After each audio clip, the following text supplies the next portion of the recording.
भूमिहीन के लिए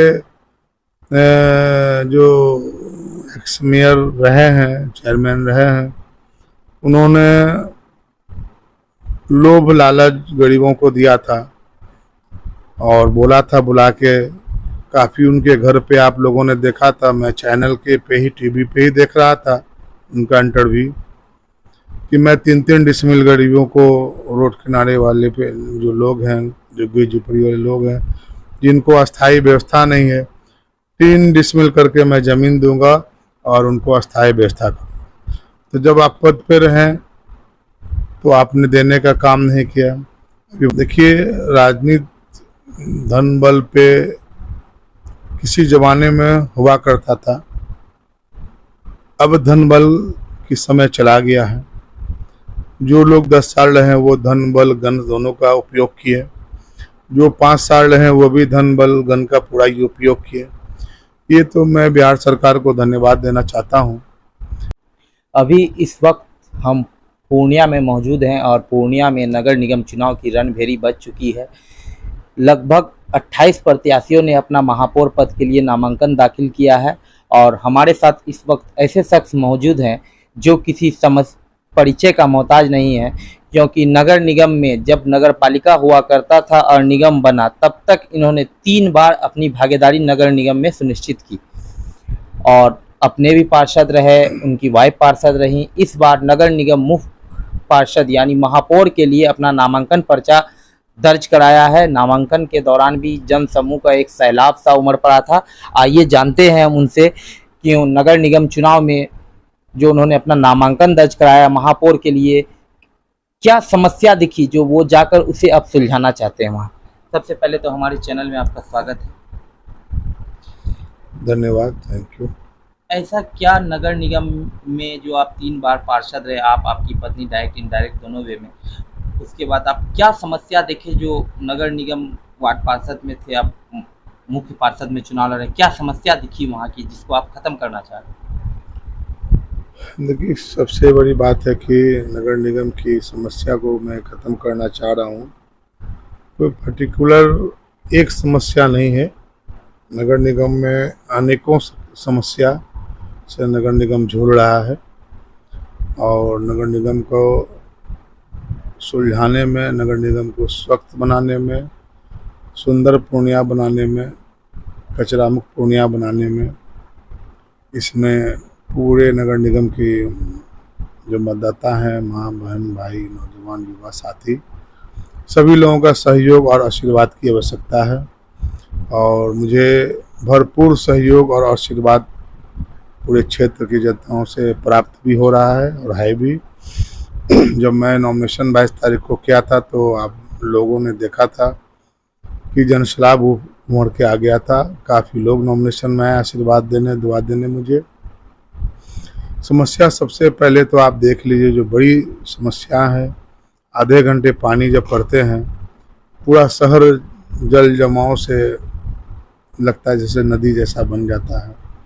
ये बहुत बड़ा समस्या है और यदि मुझे मौका मिलता है तो सबसे पहले जो शहर का मुख्य नाला है उसका सफाई करना अभी अति आवश्यकता है, क्योंकि 5 साल से किसी भी नाले का जो पक्कीकरण होकर सफाई होता है, ऊपर का कवर हटा के अब पूरा अंदर के जो कचरे निकाल के सफाई, वो कभी हुआ नहीं। सिर्फ ऊपर से ही पन्नी वगैरह हटा के खाना पड़ती है, इसलिए थोड़ा भी पानी पड़ता है तो आप देखेंगे पूरा शहर जल जमाव से त्रस्त महान हो जाते हैं पूरे क्षेत्र की जनता। उसको कराना अति आवश्यकता है। लाइन बाजार में आप देखेंगे 10 साल पहले टेंडर हुआ नाले का, दोनों साइड नाला निर्माण आधा अधूरा रहा, उस पैसे का बंदरबाद कर लिया गया, उस नाले के निर्माण को पूरा नहीं किया गया। और इमरजेंसी रोड है लाइन बाजार, उस नाले का निर्माण को अगर कंप्लीट करवा दिया जाता है तो लाइन बाजार में जाम की समस्या से समाधान आपको मिलेगा। बहुत मैटर है वो, क्योंकि पेशेंट का इलाका है। उसी हिसाब से आप जो रोड किनारे में जितना फूट फाट वाले लोग हैं, गरीब गुरबा जो रोड किनारे में रहते हैं, अतिक्रमण हर 6 महीने साल भर के बाद का आदेश निकलता है उनको तोड़ के हटा दिया जाता है। उनका स्थायी व्यवस्था करना है, ऑटो स्टैंड का स्थायी व्यवस्था करना है। आप कोक्सीबाग हटिया देखिए, भट्टा बाजार हटिया देखिए, मधुबनी बाजार हटिया देखिए, करोड़ों में इसका टेंडर नगर निगम के द्वारा होता है, करोड़ों में राशि लिया जाता है। वहाँ के जो विक्रेता हैं, जो बिजनेसमैन हैं, जो दुकानदार हैं, उनको कोई भी सुविधा नगर निगम के द्वारा नहीं दिया जाता है। उनसे टैक्स लिया जाता है, चुंगी वसूला जाता है, लेकिन सुविधा नहीं दिया जाता। तो मैं अगर नगर निगम जाता हूँ तो आप बड़े शहर में देखेंगे, दिल्ली, बॉम्बे, कलकत्ते में, कि मल्टी सिटी स्टोर टाइप के मार्केट बनते हैं, 4 मंजिला 5 मंजिला। तो मैं ये तीनों हटिया को बड़ा मार्केट के रूप में तब्दील करके दिखा दूंगा। जब बड़ा मार्केट बनेगा तो रोड किनारे में जो फुटपाथ पे विक्रेता परेशान होते हैं उनको भी उसमें जाने का मौका मिलेगा। जब कटरा बनेगा, एक मार्केट में 400-500 कटरा बनेगा, तो उस कटरे से नगर निगम जिनको देंगे उनसे पैसे भी लेंगे और उनको सुविधा भी देंगे। तो वो मार्केट को भी डेवलप करना है। ये तो आपने मार्केट पे जो अतिक्रमण है, जो जाम लगता है फुटकर दुकानदारों की वजह से, हालांकि उनकी भी मजबूरी है, इस पर आपने कहा। मगर शहर की एक और बहुत जटिल समस्या, नगर निगम में बहुत ऐसे हजारों परिवार हैं जिन्हें बार बार विस्थापन का दंश झेलना पड़ता है अतिक्रमण के नाम पे, क्योंकि वे बिहार सरकार के जमीन। उनके लिए आपका क्या प्लान है, भूमिहीन के लिए?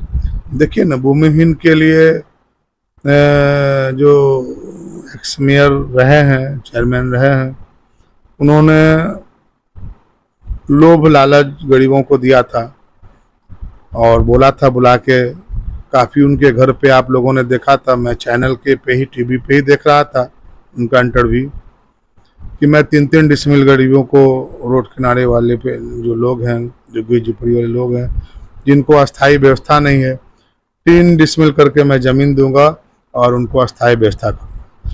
तो जब आप पद पे रहें तो आपने देने का काम नहीं किया। अभी वोट बैंक बनाने की बात आई है तो आपने झूठा वादा करके गरीबों का 200 से 500 रुपये का खर्चा आपने करवाया, फ़ोटो उन्होंने खिंचवाया, आधार कार्ड का फ़ोटो करवाया, ऑटो का भाड़ा लगा, हर गरीबों का 500 रुपया करके लगभग खर्च हो गया, लेकिन उनको हासिल कुछ नहीं हुआ। क्योंकि जब पद पे थे तो आपने 3 डिसमिल ज़मीन व्यवस्था करने का काम किया नहीं। आप वोट की राजनीति करने के लिए झूठा आश्वासन लोगों को दिया, हम 3 डिसमिल ज़मीन देंगे।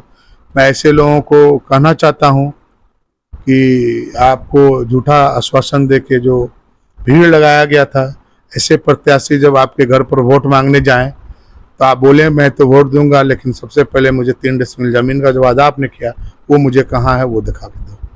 और एक सवाल है कि शहर में जो आप प्लान लाए हैं कि इस तरह से हम काम करेंगे, मगर यह मेयर का चुनाव जो लड़ा जा रहा है, जनता भी बोल रही है, आमजन भी देख रहे हैं कि धन बल यहाँ पे हावी होता नजर आ रहा है। आप एक साधारण किसान के बच्चे, आपके पिताजी किसान रहे, आप छोटा मोटा व्यवसाय करते, इस धन बल की का जो रेस है, इसमें आप अपने आप को कैसे खड़ा कर पाएंगे? देखिए, राजनीति धन बल पे किसी जमाने में हुआ करता था, अब धन बल की समय चला गया है। जो लोग 10 साल रहे वो धन बल गन दोनों का उपयोग किए, जो 5 साल रहे वो भी धन बल गन का पूरा ही उपयोग किए। ये तो मैं बिहार सरकार को धन्यवाद देना चाहता हूँ कि सरकार हम जैसे छोटे लोगों को चुनाव लड़ने का मौका दिया है। अब आम जनता के बीच जाके आपको वोट लेना है। पूरे नगर निगम की क्षेत्र की जनता जो हैं, हमारे भाई, नौजवान साथी, बुजुर्ग, माँ बहनों, उनका वोट चाहिए, उनका आशीर्वाद, उनका दुआ प्यार चाहिए।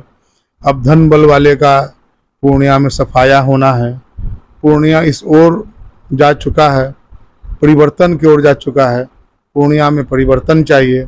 ऐसे लोगों को नगर निगम जाना कतई जनता पसंद नहीं कर रही है, जो पद पे बन के रहें और किसी समस्या का समाधान नहीं किए। धन से अगर राजनीति होता तो सब लोग राजनीति करने के लिए सोचते नहीं, अगर धन पे राजनीति होता, क्योंकि हम लोग धन वाले लोग हैं नहीं, हम लोग जनता के आशीर्वाद वाले लोग हैं, हम लोग जनता के जनाधार वाले लोग हैं। हम लोग जनता का, हमारा धन और हमारा बल हमारा जनता है, हमारे माँ बाप हैं, हमारे क्षेत्र के नौजवान साथी हैं, हमारे भाई बहनों हैं। उन लोग हमारे लिए धन बल का काम कर रहे हैं पूरा भरपूर सहयोग उन लोगों का मिल रहा है। मैं निश्चित रूप से आपको विश्वास दिलाना चाहता हूँ, इस बार नगर निगम में सब लोग मिजाज बना के बैठे हैं कि नए चेहरा को नगर निगम भेजना है और विकास की ओर, पूर्णिया को ऊंचाई की ओर को लेके जाना है। यहाँ के लोगों का मिजाज बन चुका है। आपने अपना सारा मास्टर प्लान हमारे चैनल के माध्यम से जनता तक रख रहे हैं, मगर एक और बहुत जटिल समस्या है। दारा रोड की काम आगे चल के होगा, जीतने के बाद आप करेंगे अगर जनता आपको अपना माइंड देती, मगर एक जटिल समस्या है डंपिंग यार्ड जो नगर निगम बने हुए 10 वर्ष हो चुके हैं। 10 वर्ष में अभी तक डंपिंग यार्ड का निर्माण नहीं हो चुका है। जो कचरा कप्तान पुल के आसपास, चाहे वो सिटी वाले रोड हो, कालीबाड़ी मंदिर के समीप जो सार्वजनिक स्थल है, आस्था का केंद्र है, वहाँ लोग आस्था की डुबकी लगाते हैं। उसके बाद ये सामने छठ है, वहाँ डुबकी लगाएंगे और वहाँ कचरा पूरा विस्तार फैला हुआ है। तो डंपिंग यार्ड के लिए आपका क्या प्लान? देखिए, मैं आपको डंपिंग यार्ड के लिए बताना चाहता हूँ। जब हम लोग वार्ड पार्षद थे और हमारे बड़े भाई शाहिद रजा साहब चेयरमैन थे, तो डंपिंग यार्ड और कचरा को एक जगह स्थापित करने के लिए उन्हीं के घर के पास सिटी में ऑलरेडी बना हुआ है। उन्होंने बनवाने का काम किया, लेकिन उसको इस्तेमाल करवाने का काम उन्होंने नहीं किया। क्योंकि किसी भी काम में कमीशन लंबा नगर निगम में लोग लेने का मन बना के बैठे रहते हैं। जब वो काम हुआ तो उनको कमीशन लंबा मिला, काम हो गया, लेकिन कचरा जो शहर से उठा के वहाँ डंप करना था उस पर उनका ध्यान नहीं गया। क्योंकि जब कचरा डंप होगा तो उससे कमीशन मिलेगा नहीं। तो कचरा डंप करने का भी व्यवस्था, जब हम लोग पार्षद थे, शाहिद साहब चेयरमैन थे, तो उनके रीजन में कचरा डंप बना हुआ है सिटी में, आप जाके पता करें और देखें। लेकिन जो 5 साल विभा कुमारी भी रही, 4-2.5 साल और भी जो लोग भी रहे, उस चीज़ों को इस्तेमाल नहीं किए। अगर उस चीज़ का इस्तेमाल करेंगे, उसको उपयोग में लाएंगे, तो निश्चित रूप से शहर कचरा मुक्त दिखेगा। मगर सर, वहाँ तो अभी बिहार सरकार के जो महत्वाकांक्षी योजना में से 7 निश्चय में से एक है नल जल योजना, उसका बड़ा सा जल मीनार खड़ा किया गया है। लेकिन जिस समय था उस समय भी कचरा का विस्थापन वहाँ नहीं किया जाता था। अभी तो बिहार सरकार ने उस भूमि को अपने अंदर अधिग्रहण करके वहाँ जल मीनार का निर्माण करवाया है। मगर शहरवासी के लिए एक और समस्या, जैसे मैंने कहा जल मीनार तो बन गया, जैसे गुलाब बाग में भी जल मीनार बना मेला ग्राउंड में, मगर वो शोभा की वस्तु बनकर रह गया। और पूर्णिया पौराणिक काल से, अंग्रेजों के जमाने से काले पानी की सजा यहाँ दिया जाता था। काले पानी के लिए लोग को सजा काटने भेजा जाता था और यहाँ वही पानी पी रहे हैं, जिस कारण से हर 10 घर पे 2 घर लीवर रोग से ग्रसित है। तो उसके लिए भी कोई आपका मास्टर प्लान होगा कि ये जो योजना है जो सरकार का सही से काम नहीं कर रहा है, इसको किस तरह से काम करवाएं? देखिए, जो भी योजना हमारे नगर निगम क्षेत्र में आता है, वो भारत सरकार का हो या बिहार सरकार का हो, उसमें निश्चित रूप से नगर निगम से एनओसी की आवश्यकता पड़ती है। उसमें कहीं ना कहीं मेयर जो भी पद पे रहते हैं उनका इन्वॉल्वमेंट रहता है। ये सारा दायित्व उन्हीं का बनता है जो पद पे बने रहते हैं। किसी भी चीज़ों को इम्प्लीमेंट करने के लिए उनका सोच होना चाहिए, उनका विज़न होना चाहिए, उनका विचार होना चाहिए। जब वो काम के प्रति, विकास के प्रति सोच और विज़न बना के रखेंगे ही नहीं, सिर्फ अपना व्यापार और बिजनेस के लिए जाने जाएंगे, तो निश्चित रूप से सरकार की जो भी योजना आएगा वो सारा फेल साबित होगा। तो आपने देखा, हमारे साथ पूर्णिया महापौर पद के प्रत्याशी वैशकांत थे और जितने भी सवाल किया गया उसका उन्होंने बड़ी शालीनता के साथ जवाब दिया। उनका विज़न क्या रीज़न है, दोनों हम जनता को अपने चैनल के माध्यम से दिखाएंगे।